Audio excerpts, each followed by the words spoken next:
The moon hangs full over the Bay of Biscay on the night of July 5, 1942. Squadron leader Jefferson Herbert Creswell peers through the windscreen of his Vickers Wellington bomber, straining to see anything in the darkness below. Somewhere beneath him, German U-boats are crossing these waters, surfacing under cover of night to recharge their batteries and race toward Allied convoys. But Creswell might as well be blind. His aircraft carries ASV Mark II radar that can detect a surface submarine from 10 miles away. The problem? Those final 30 seconds. By the time his Wellington reaches visual range, the U-boat crew hears the engines, sounds the alarm, and the submarine vanishes beneath the waves in under a minute.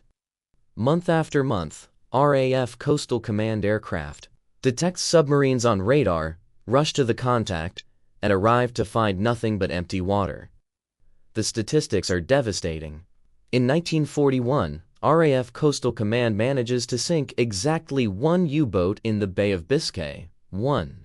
Meanwhile, German submarines are slaughtering merchant ships at a rate of 400,000 tons per month. Britain is 12 weeks from starvation. The U-boats are winning. Back at RAF Chivener in Devon, an obscure squadron leader with no engineering degree sits in a workshop surrounded by car headlights and aircraft landing lights, sketching modifications to a retractable dustbin. His commanding officers think he's wasting his time. His fellow pilots think he's lost his mind.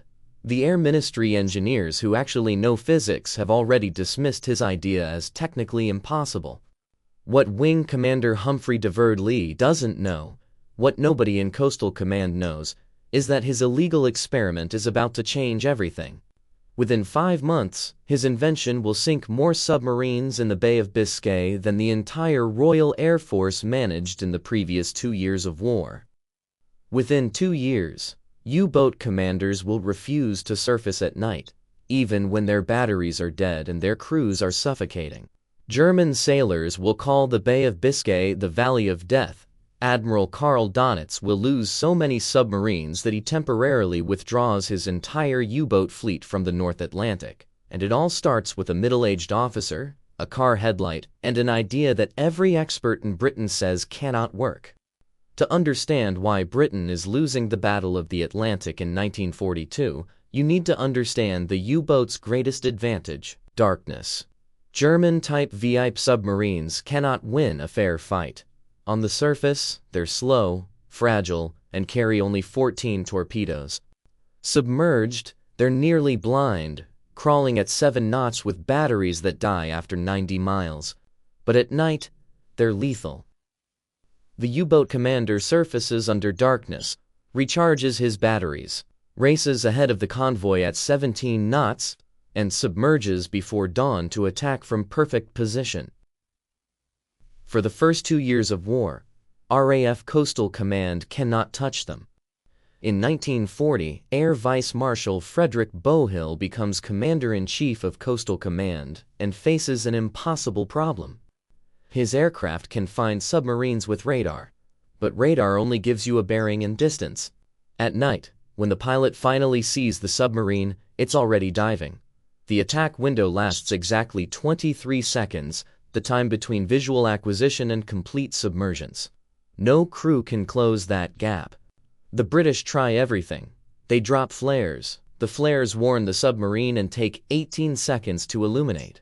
They install more powerful engines. The U-boats hear them from 2 miles away. They develop acoustic torpedoes. Without a visual, the torpedoes miss by hundreds of yards. They train crews to attack faster. Physics doesn't care about training. Month after month, Coastal Command crews make perfect radar approaches, arrive precisely on target, and attack empty water. The squadron commanders file reports listing probable damage or oil slick observed. The Admiralty knows the truth. They're hitting nothing. By spring 1942, the experts agree there is no solution. The head of Coastal Command Development Unit, the RAF's Elite Innovation Squadron, concludes that successful night attacks on surfaced submarines are technically unfeasible given current limitations. Then Humphrey Lee arrives at the development unit and starts asking uncomfortable questions. Lee is 44 years old. ancient by RAF standards. He learned to fly in the Royal Flying Corps during World War I, then spent 20 years bouncing between squadrons, never quite fitting in, never quite getting promoted. He lacks formal engineering training. He has no degree in physics or mathematics. What he has is 15 outered hours flying maritime patrols and a stubborn refusal to accept expert consensus. In January 1941, while stationed at RAF Coastal Command Development Unit, Leigh sits in on a technical briefing about the night attack problem. The engineering officer explains, with charts and equations, why it's physically impossible to illuminate a submarine target at night without warning at first. Flares descend too slowly, landing lights draw too much power, flash bombs would blind the pilot. Leigh raises his hand. What if we mounted a powerful searchlight on the aircraft and turned it on at the last second? The room goes silent. Then everyone laughs. The engineering officer patiently explains that aircraft generators cannot power a searchlight strong enough to illuminate a submarine from attack altitude. Even if they could, the weight would make the aircraft unflyable. Even if it didn't, the battery pack required would take up the entire bomb bay. The idea violates 3 separate laws of electrical engineering. Leigh nods politely. Then he goes to his workshop and starts building it anyway. He has no authorization, no budget, no team. Just a growing certainty that the experts are wrong. Over the next 4 months, while officially performing his regular duties, Leigh converts car headlamps, salvages aircraft landing lights, and tests increasingly powerful carbon arc searchlights mounted on retractable housings. His fellow officers think he's having a breakdown. His commanding officer threatens him with disciplinary action for wasting military resources. On June 3, 1942, Leigh flies his first operational mission with his jury-rigged searchlight installed in a Wellington bomber's bomb bay. That night, he changes naval warfare forever. Squadron leader Humphrey Leigh should not exist. Born in Aldershot in 1897, the son of a vicar, Leigh joins the Royal Flying Corps in 1916 and flies reconnaissance missions over the Western Front. When World War I ends, he resigns his commission and disappears into civilian life. Most of his fellow pilots assume he's done with flying. Then September 1939 arrives. Britain declares war on Germany, and 42-year-old Humphrey Leigh walks back into an RAF recruitment office and asks for his old job back. The RAF is desperate for experienced pilots, so they overlook his age and lack of combat decorations. They post him to Coastal Command, the maritime patrol force that everyone considers a backwater assignment. While fighter command pilots become celebrities and bomber command crews earn glory over Germany, Coastal Command crews fly endless patrols over empty ocean, searching for submarines they can rarely find and almost never sink. Leigh doesn't care about glory. He cares about math. During his first year back in service, he flies more than 300 hours of anti-submarine patrols. He fills notebooks with calculations, radar detection ranges, aircraft approach speeds, submarine dive times, visual acquisition distances. His fellow pilots think he's obsessive. His squadron commander thinks he's wasting time that should be spent drinking in the officers' mess. But Leigh sees something nobody else sees. The math works. The timing works. The only missing piece is light. The breakthrough comes on a routine night patrol in December 1941. Leigh is flying a Wellington when his radar operator picks up a submarine contact. Leigh begins his approach. Slow descent, engines throttled back, perfect course. Then, a half-mile from target, his co-pilot spots a fishing boat with its lights on. For exactly 3 seconds, the lights illuminate the water. In those 3 seconds, Leigh sees the submarine's conning tower, black against moonlit water. Then the fishing boat turns, the lights sweep away, and darkness returns. By the time Leigh reaches the attack position, the submarine has dived. But Leigh has seen enough. The problem isn't power or weight or electrical engineering. The problem is duration. Flares burn for 30 seconds, long enough to warn the submarine. What he needs is 3 seconds of intense light, activated at the last possible moment. Back at base, Leigh sketches his first design on a napkin. A powerful carbon arc searchlight, 24 inches in diameter, mounted in a retractable housing beneath the aircraft.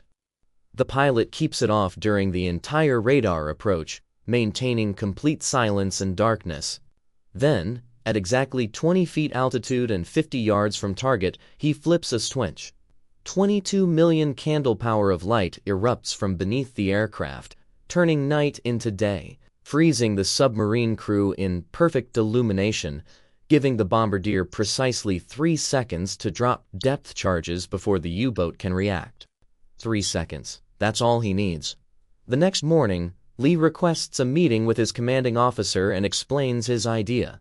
The response is immediate and devastating. That is completely illegal under current electrical specifications. Also physically impossible. Request denied. Humphrey Leigh does it anyway. He has no official permission, no budget, and no engineering team. What he has is access to the Coastal Command Development Unit's workshops and a grudging tolerance from mechanics who've seen too many good ideas die in committees. Leigh starts with car headlamps, modified, rewired, and mounted on a wooden frame, too weak. He moves to aircraft landing lights, brighter, but still inadequate. He needs something that can illuminate a target from 200 feet in total darkness. In March 1942, Leigh finds it, a 24-inch Naval carbon arc searchlight, designed for battleships, pulling power that would blow every fuse on a Wellington bomber. The RAF electrical engineers are right about one thing: his aircraft generator cannot power this monster. So Leigh doesn't use the generator. He designs a massive battery pack, connects it directly to the searchlight, and installs the entire assembly in a retractable housing that drops beneath the fuselage like a bomb.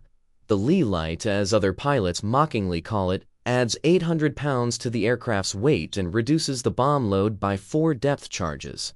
His commanding officer discovers the project in May 1942. The confrontation is nuclear. You violated 3 separate Air Ministry directives. You've wasted ground resources. You've installed unauthorized equipment on operational aircraft. I should court-martial you. Leigh stands at attention, maintaining perfect military bearing. With respect, sir, I request permission to conduct one operational test. If it doesn't work, I'll personally dismantle every component at my own expense, and accept any punishment you deem appropriate. The commanding officer stares at him for a full 10 seconds. Then, one test. You fail, you're done. Clear? Yes, sir. On the night of June 3, 1942, Leigh takes off from RAF Chivener in Wellington, ES 986. His crew thinks this will be his last flight before reassignment to a desk job. His co-pilot, an Australian named Alan Triggs, has volunteered specifically to witness what he calls Leigh's suicide mission. The flight plan is simple: patrol the Bay of Biscay until radar picks up a submarine, then use the unauthorized searchlight for one attack run. Either the light works or Leigh's career ends tonight. At 2:17 a.m., radar operator picks up a contact 12 miles ahead. Leigh throttles back, begins his descent, approaches in total darkness. The submarine is running on the surface, recharging batteries, completely unaware that death is descending from above. Leigh levels at 50 feet, lines up on the radar bearing, holds steady. At 200 yards he can see nothing, just black water reflecting moonlight. At 100 yards, still nothing. His bombardier calls range over the intercom. 70 yards, 60, 50. Leigh reaches for the switch, and the night explodes into day. 22 million candle power of pure white light erupts from beneath the Wellington, turning the Bay of Biscay into a theater stage. There, frozen in perfect clarity, is the Italian submarine Luigi Torelli. Crew scrambling on deck, conning tower gleaming, wake spreading white behind her. Leigh's bombardier needs no instruction. The depth charges drop. 3 seconds later, the light switches off. The submarine lives, but it's crippled, unable to dive, captured by surface ships the next morning. Leigh radios base with 4 words, "The device functions perfectly." 2 days later, Leigh stands before a review board at Coastal Command headquarters. Present are his station commander, 2 Air Ministry engineers, a representative from the Admiralty, and Air Chief Marshal Philip Joubert de la Ferte, the newly appointed Commander-in-Chief of Coastal Command. The mood is hostile. The senior Air Ministry engineer opens the attack. Squadron Leader Leigh, your unauthorized modification violates Section 7, Paragraph 4 of Air Ministry Order 1940-16, which expressly forbids installation of non-standard electrical equipment exceeding generator capacity. You've bypassed safety systems, installed unapproved batteries, and created a significant fire hazard. This device should be immediately removed from service. Leigh remained standing. With respect, sir, the device successfully illuminated a submarine target and enabled an attack that damaged an enemy vessel. The Admiralty representative cuts in. Damaged, not sunk. You crippled an Italian submarine that was subsequently captured by surface ships. Congratulations, you've created an 800-pound weight penalty that reduces our bomb load to achieve something our destroyers could have accomplished anyway. Because I attacked with training depth charges, Leigh responded. In operational configuration with full weapon load, the target would have been destroyed. The room erupts. 3 officers begin shouting simultaneously. The station commander demands documentation. The engineers insist on 3 months of safety testing. The Admiralty representative questions the entire premise of night attacks. Leigh stands at attention saying nothing, while his career burns around him. Then Air Chief Marshal Joubert raises one hand. The room goes silent. Joubert has been Commander-in-Chief of Coastal Command for exactly 8 days. He took command on June 5th, 2 days before Leigh's unauthorized mission. He's a pragmatist who spent the last week reviewing statistics that make him physically ill. 1 submarine sunk in the Bay of Biscay in all of 1941. 1. Meanwhile, U-boats are sinking 60 Allied ships per month. Joubert looks directly at Leigh. How many submarines could you sink per month if I gave you 10 aircraft equipped with this device? Leigh doesn't hesitate. 5, sir. Minimum. The engineer nearly chokes. That's absurd. You've conducted exactly 1 test. 6, Joubert interrupts. I'd settle for 6 submarines if you could sink 1 per week. He turns to his staff. Gentlemen, I've reviewed Squadron Leader Leigh's service record. 15 hours of maritime patrol, 2 years in the development unit, 0 disciplinary incidents until this one. He broke regulations because regulations were stopping him from winning the war. Now, you can spend 3 months testing his device while U-boats sink another 200 merchant ships, or you can install his searchlight on every available Wellington and 172 squadron and see what happens. I choose option 2. The room erupts again, but this time Joubert lets it. After 30 seconds, he stands. Everyone goes silent. Squadron Leader Leigh, you're hereby promoted to Wing Commander and assigned to command 172 Squadron.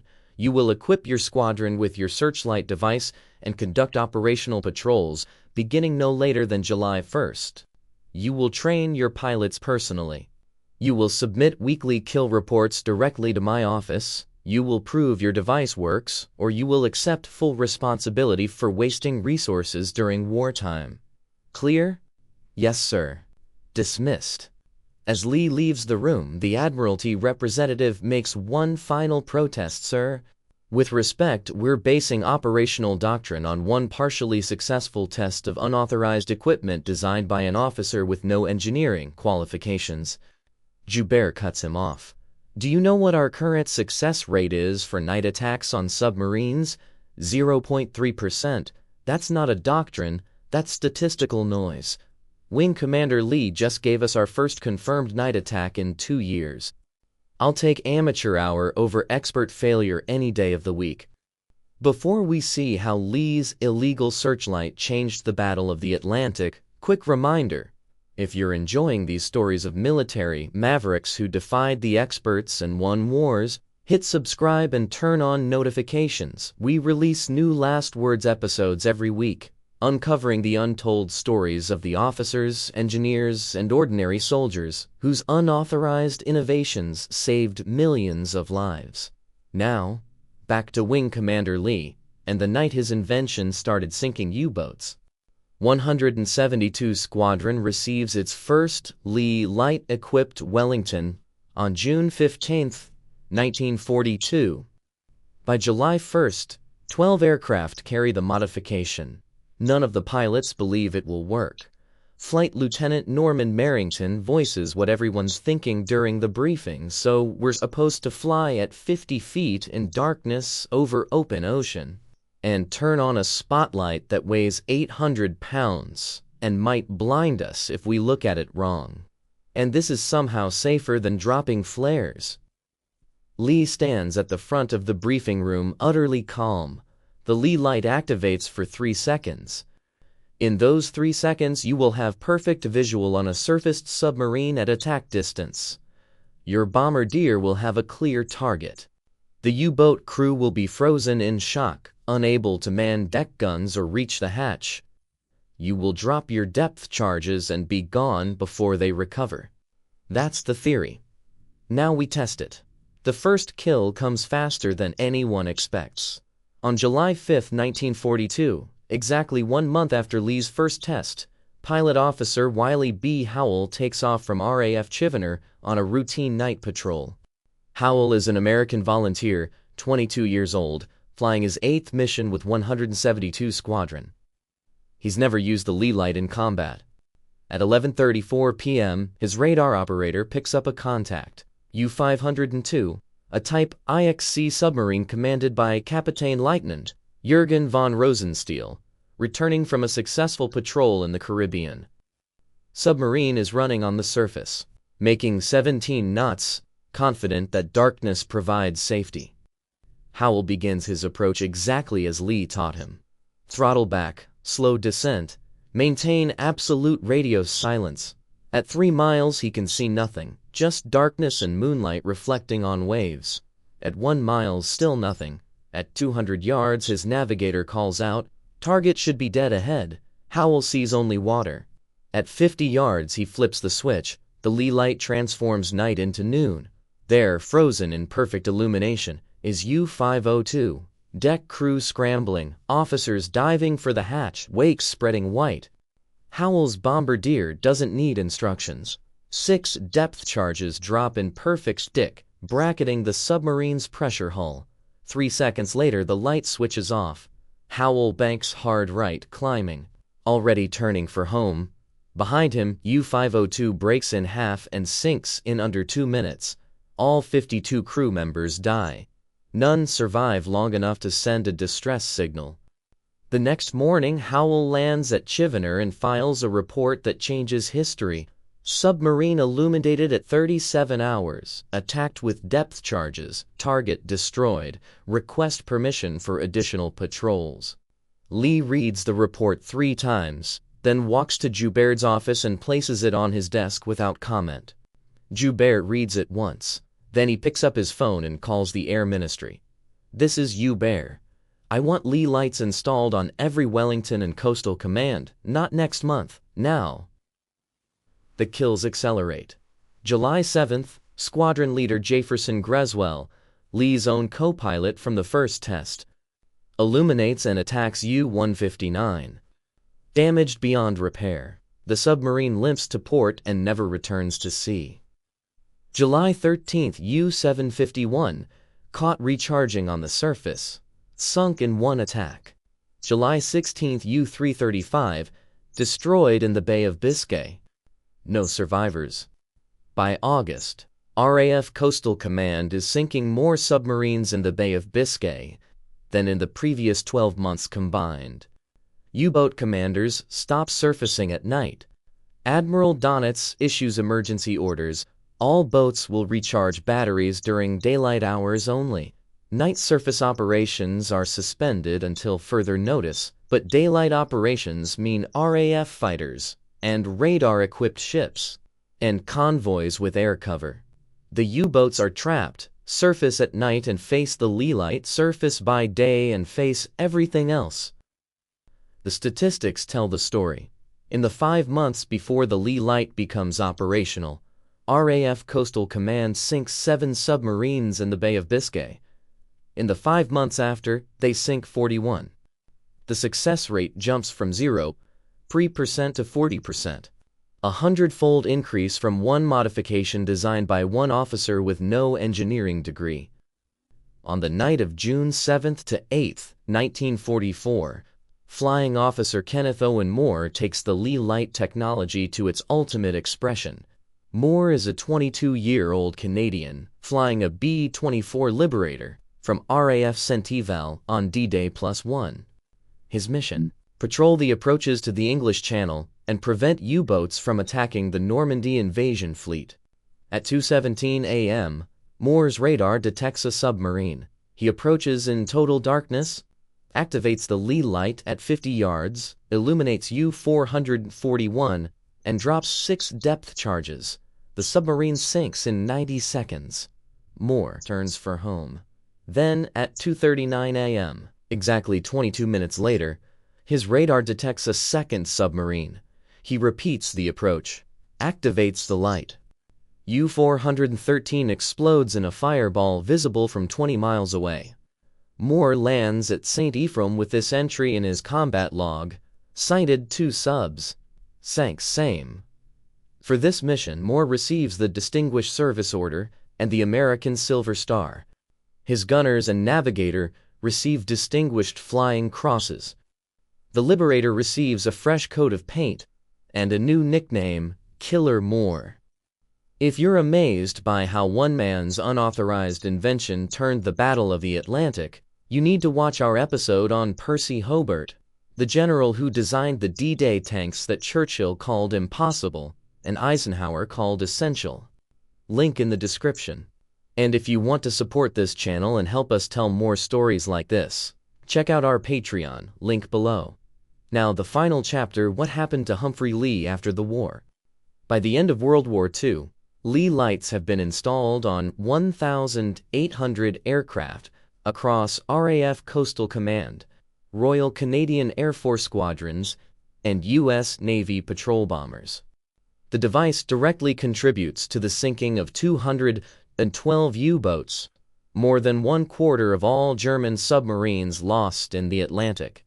Admiral Karl Donitz later writes in his memoirs, "The introduction of the searchlight aircraft made it impossible to operate U-boats effectively at night. This single weapon, more than any other, forced us to abandon our wolf pack tactics and cost us the Battle of the Atlantic." In 1943, a U-boat commander captured after his submarine was illuminated and destroyed by a Leigh Light tells his interrogators, "We called it Das Licht der Tod, the light of death. You would be running on the surface, confident in the darkness, and then God himself would flip a switch and turn you into a target. It lasted 3 seconds. That was enough." The technology saves an estimated 400,000 Allied sailors and merchant seamen. Humphrey Lee receives no public recognition during the war. His invention remains classified until 1946. When the war ends, he continues serving in the RAF, eventually retiring as an air commodore in 1962. He refuses every interview request, declines every invitation to speak at military conferences. When the RAF Museum asks permission to display his original workshop prototype, he writes back, "The device worked because good men flew it. Tell their stories, not mine." Lee dies on November 19, 2000 at age 83. His obituary in The Times runs 4 paragraphs, mostly about his administrative service in the 1950s. The Leigh Light gets 1 sentence. But in 2008, the RAF finally installs a permanent exhibition about the Leigh Light at the RAF Museum in Hendon. The centerpiece is Lee's original workshop prototype, the jury-rigged searchlight built from car parts and salvaged landing lights, held together with wire and hope. Beneath it, a plaque reads, "Designed in violation of regulations, built without authorization, installed against direct orders." saved 400,000 lives. Wiley B. Howell, the young American who got the first Leigh Light kill, later becomes Captain Howell, commanding the aircraft carrier USS Bennington. In 1965, at a reunion of 172 squadron survivors, he meets an aging wing commander Lee and says, "Sir, because of you, I lived long enough to get married. So did 300 other pilots. We owe you everything." Lee smiles and shakes his head. "You owe yourselves everything, I just gave you a better flashlight." The lesson isn't subtle. Humphrey Lee didn't have an engineering degree, didn't have official authorization, didn't have expert consensus. What he had was a problem that needed solving and the courage to ignore everyone who said it couldn't be done. The experts were wrong. The regulations were wrong. The established doctrine was wrong. And a middle-aged squadron leader with a car headlight and a dream was right. Sometimes, the most important words in military history aren't "yes, sir" or "following orders." Sometimes they're "watch this."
The North Atlantic convoys are dying. It's March 1943, and in a single month, German U-boats send 780,000 tons of Allied shipping to the ocean floor. The mathematics of submarine warfare are brutally simple. Depth charges have a 5% success rate.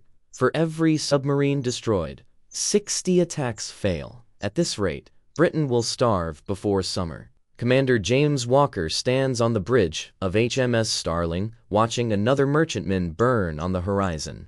His sonar operator calls out contacts. 2, maybe 3 U-boats circling the convoy like wolves. Walker orders the standard depth charge attack. His destroyer races over the suspected position and drops 24 charges, each containing 300 pounds of Torpex explosive. The ocean erupts in geysers of white water. The sonar screen goes blank. Walker has lost contact with his target. It's the fundamental flaw of depth charge warfare. The moment you attack, you're blind. The explosions create an acoustic wall that makes sonar useless for 15 minutes. By then, the submarine has slipped away, diving to 700 feet where no depth charge can reach it. In the bowels of U-boat command in Paris, Admiral Karl Donitz studies his charts with satisfaction. His wolf packs are winning. The Allies sink 1 U-boat for every 10 merchant ships destroyed. The exchange rate is unsustainable. At current losses, the Allied merchant fleet will be extinct by Christmas. What Donitz doesn't know is that 200 miles to the south, aboard the escort destroyer HMS Farnham, a Canadian chemist with no naval training, is about to change the mathematics of submarine warfare forever. His name is Charles Goodyear, and tucked beneath the tarpaulin on Farnham's foredeck sits a weapon that Royal Navy ordnance officers have labeled tactically unsound, wasteful of resources, and fundamentally flawed in concept. It looks like a medieval torture device. 24 spigot mortars arranged in a circular pattern, each loaded with a finned projectile no bigger than a garbage can. Navy brass call it a hedgehog, and they want nothing to do with it. The explosive charge in each projectile is laughably small, just 35 pounds compared to the 300-pound depth charge. Senior officers dismissed it as pea shooters against steel whales. But Gurdjieff has done the math, and the math says everything the Navy believes about killing submarines is wrong. To understand how badly the Allies are losing the Battle of the Atlantic, you need to understand the depth charge. Since 1916, it's been the only weapon in the anti-submarine arsenal, and its fundamental design hasn't changed in 27 years. It's a steel drum packed with 300 pounds of high explosive, set to detonate at a predetermined depth. Simple, brutal, and almost completely ineffective. The tactical problem is maddeningly circular. To sink a submarine, you need to explode a depth charge within 20 feet of the hull. But to get that close, you need accurate sonar contact. And the moment you drop depth charges, the explosions destroy your sonar picture for 15 minutes.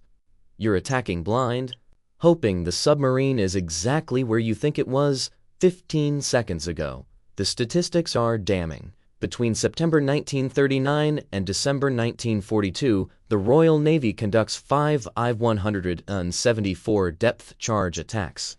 They sink 85.5 submarines, a success rate of 1.65%, 60 attacks for every kill. At this rate, destroying Germany's 400-boat U-boat fleet would require 24,000 attacks, burning through 600,000 depth charges, while the merchant fleet bleeds to death. Commanders try everything to improve the odds. They increase the pattern size, more depth charges per attack, from 6 to 24. They reduce the attack interval, dropping charges every 10 seconds instead of 15. They experiment with different patterns. Diamond, star, ladder. Nothing works. The failure rate remains constant at 98%. The escort commanders know why they're failing. U-boat captains are exploiting the acoustic blind spot.